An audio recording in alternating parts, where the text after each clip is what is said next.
So here's something that kind of blew up my mind. In an interview, Mark Zuckerberg actually said that advertising is part of the business he spends the least amount of time on.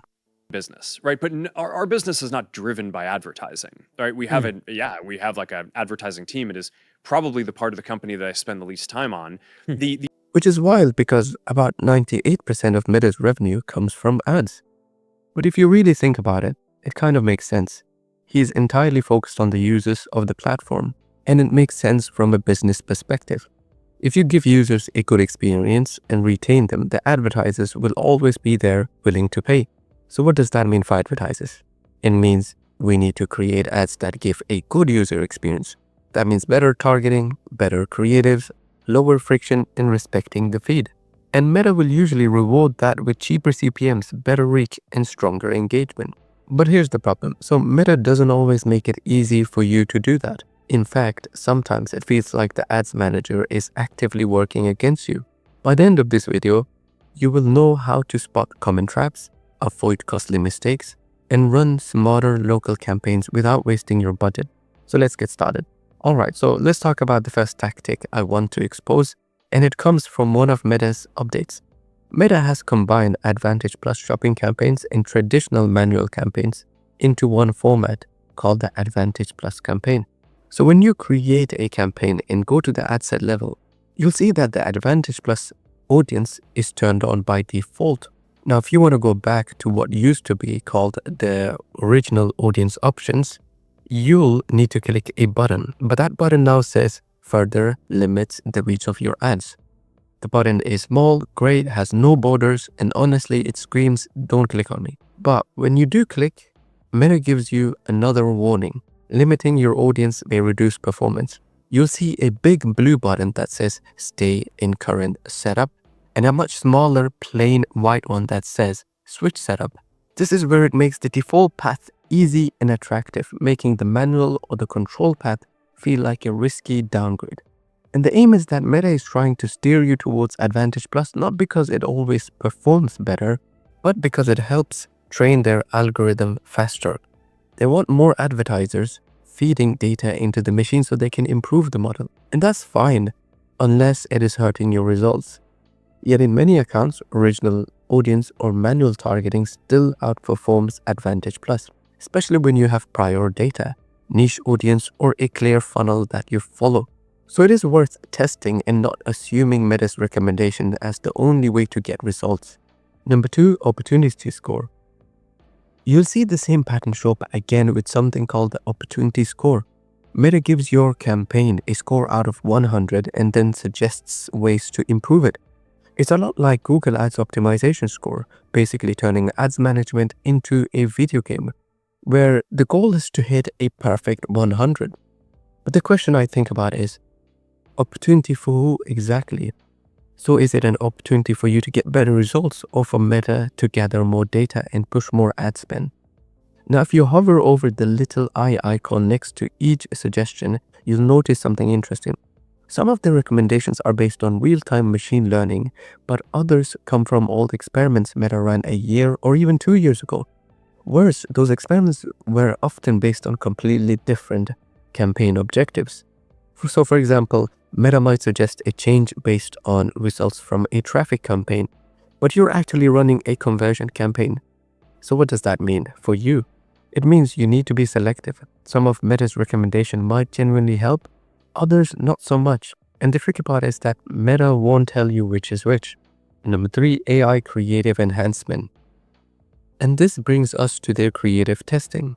If you go into Creative Hub, you might notice that you're already opted in to Meta's new creative enhancements and AI features. By default, Meta turns on several of these enhancements. Using AI, it can automatically add visual overlays, touch-ups, background music, and text changes. Again, you don't want Meta modifying ads that you have spent hours crafting, choosing the right words, designing visuals, and even getting everything just right.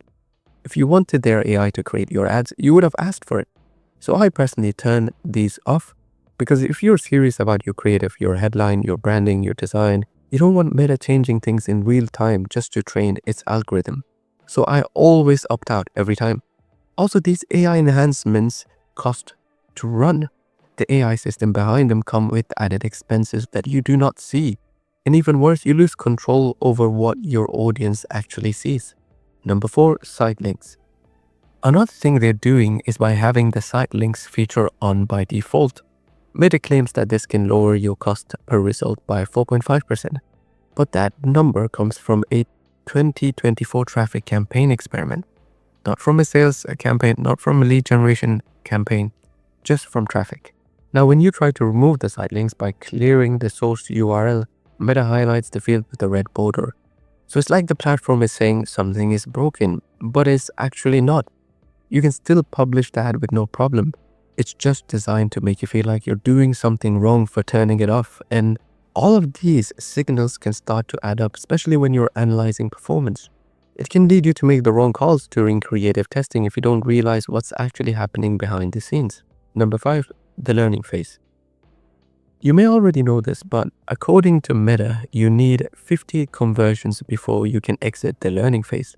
It's like saying you're not really optimized until you hit that number.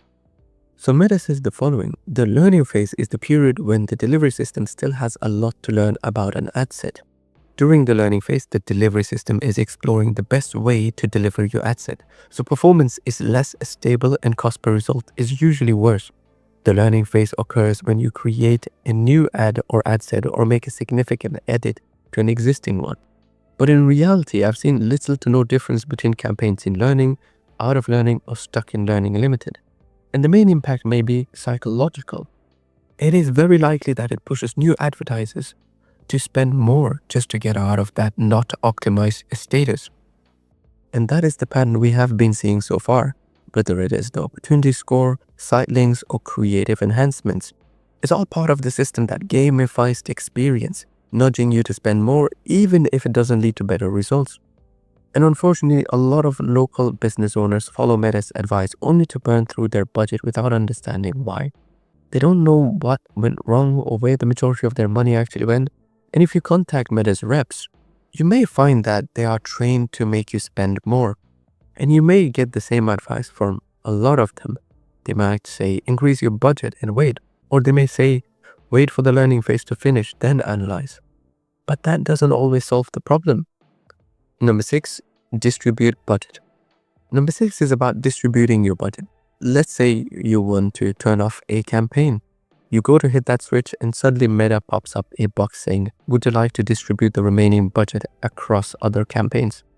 The dark blue button says apply, and it makes it seem like that's the right thing to do. But if you hit it, you're essentially scaling campaigns that might not be ready and throwing off your whole budget strategy. The way to bypass this is to click the small X button in the top right corner, and that's it. So to recap everything, don't just follow every prompt given to you and try reading everything properly. The ad platform is powerful but also incredibly complex. And if you're not paying attention, it's very easy to get nudged into decisions that benefit Meta more than they benefit you. And if this video helped you avoid a trap, then I'm glad it helped. Thanks for watching, and I'll see you in the next one.